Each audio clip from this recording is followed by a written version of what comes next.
Okay, and good morning. As promised, here I am. It's Sunday morning, not as early as I'd hoped to get out into my workshop, but still I'm here and I'm doing a little video for you. So what are we looking at today? We are looking at something called a seam turner. It's one of these. It's not a beveler, it's not a odd edge crease or anything like that. It's a seam turner, and this is to help create a nice look to a turned seam. What's a turn seam? Well, it's something that's generally got a bit of piping in it, and you've got something between several layers. So there you go, you've got a welt there, and if that was to be laid flat on something, say something like a saddle, you'd end up with a raised lump. The idea with a seam turner is to actually squish this down, create a nice flat exterior, so that the whole thing just looks a little bit more finished, a bit nicer. Some people quite like this look if they are doing a specific thing.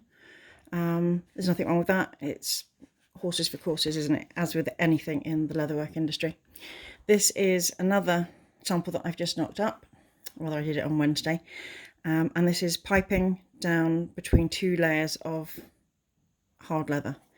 This is very similar to the leather that I used to make a cartridge bag out of.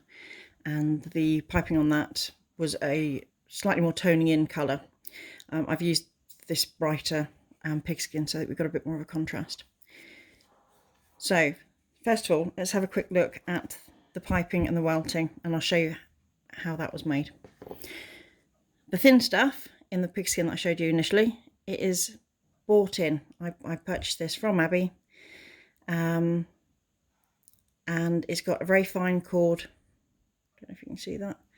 Let's just get focused in the correct place. There you go. Got a really fine cord down in between two layers of, in this case, this is leather. They do a synthetic welt as well, which stretches a little bit. So just be aware of that if you ever use it.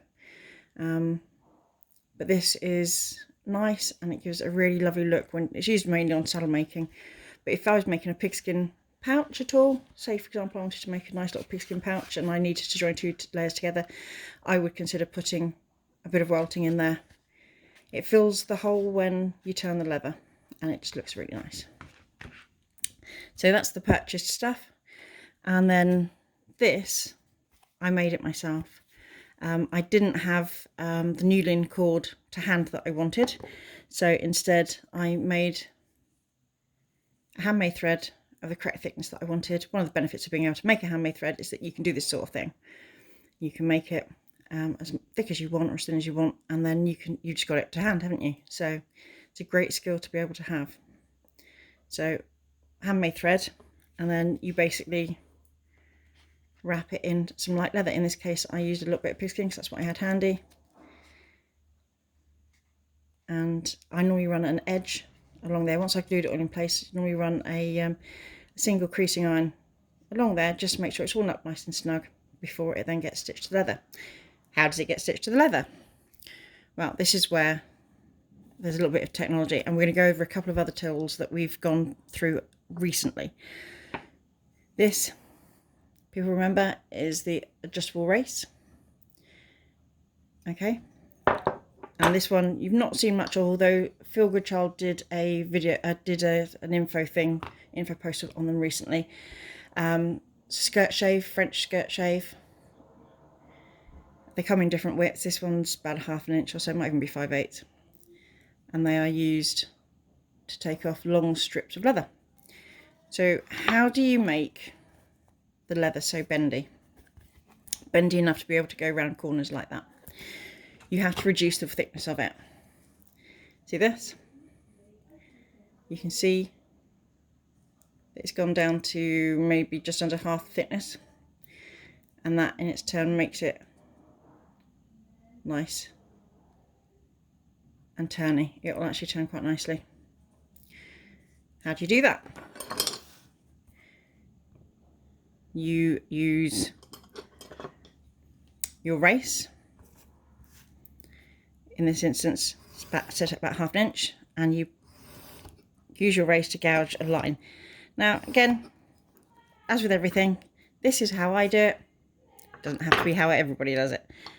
and then running the leg of the skirt shave in the groove, you can then take a section off. May need to take off a couple of strips, but you will get there. And at the end, if you need to, you can use your knife to just take off a little bit more, just to get it to where you want it. Once you've got it to the right thickness, it will start turning. And then you stitch it all together. I have got some photos that I'll share of how this lot gets stitched in. Basically, the welting gets stitched with an overlapping thread to 1/2 of the two pieces, and then this piece then gets stitched with a double-handed saddler's stitch there, and that joins the two pieces together. So you then got this. What do you do next? Well, this is where the seam turner comes in.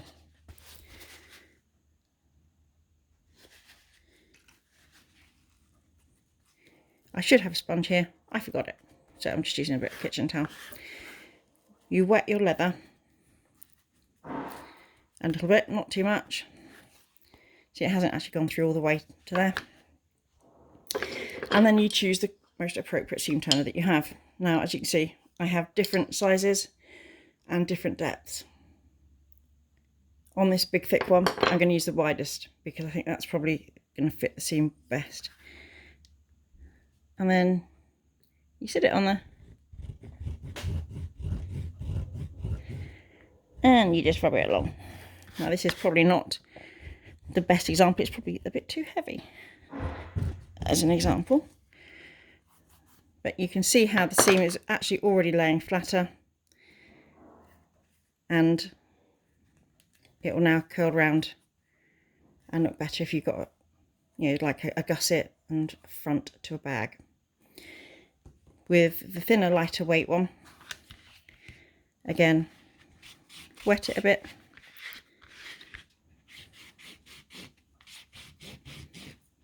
Being pigskin, this stuff is so stretchy. It's wonderful stuff to use. And I'm going to use a smaller one. And again, it's a case of laying so that it goes over the seam. Let me just get the right focus. Maybe actually use, yeah, let's go for that one. That's a bit better. And it will push. It'll do what you need to actually make the seam sit better. And again, it's now flatter. And if you were making a saddle or covering something, then that actually now sits a lot flatter. As you can see, it's trying to defy me.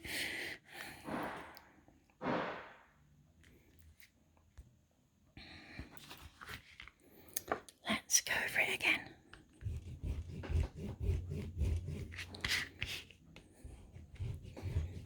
It just closes that seam off and folds it. There we go.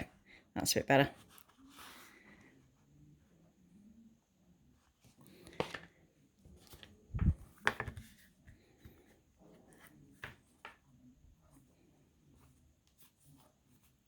Just gives it a slightly more finished look.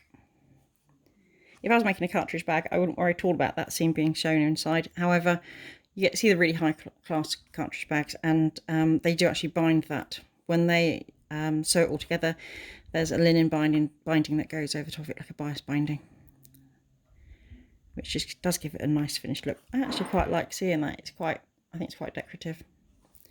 There you go, seam turners. Now, let's talk about the actual tools themselves. As I said, they come in loads of different sizes, lots of different makes. I don't think any of these are actually... Oh, no, there is a maker's mark there, but it's illegible. I'd say they're probably Dixon's to look at. These ones are probably 30 or 40 years old, whereas that one has had a new handle on it, I would say. That looks like a modern handle on a very old body. They don't come up that often, and quite often when they do come up, people don't actually know what they are. So it is a case of just keeping your eyes open and looking out for them. I didn't have one at all, and then I had 3 come along in one go, and then a 4th and a 5th. Passed on those 2 to other people, so they're now happy elsewhere. So they come in different widths. If you can make sure that there are no obvious pits or sharp edges. It's an internal tool, so it's not going to damage the face of the leather, but it's always nice to have them in the best condition as possible. If you're lucky, you might pick them up for 10 or 20 quid on eBay. As I said, quite often people aren't going to know what they are. A lot of people will think that they are actually a non-adjustable edge tool, but they're not. And they have that straight middle like that, then they are a seam turner. Looking after them, it's just a case of keeping them clean, keeping them tidy, not letting them rust. You're working with damp leather quite often with them, so do make sure that they get looked after and that they don't rust. And then they will last for a very long time. You can see that this gives a nice polished look to that. I do like that colour combination. Anyway, thank you very much. It's a slightly shorter video than some of the others have been recently, but I hope it's just as enjoyable. Thank you.